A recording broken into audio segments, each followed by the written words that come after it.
This is a beginner-friendly instructional video for kayak newcomers. Let's learn how to assemble the fin pedals. First, identify the left and right pedals. Then insert one pedal into the drive unit and tighten the screws with the supplied hex wrench.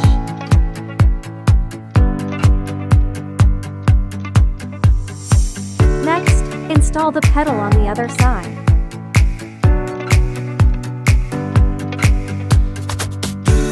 Finally, slide the fin pedal into the hull slot and lock it in place.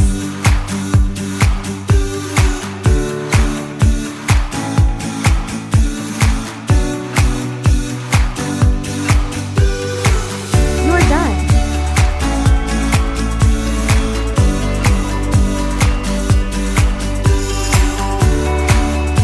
In calm water, the speed can reach 8-10 km/h. Come buy a kayak and enjoy the fun of kayaking with me.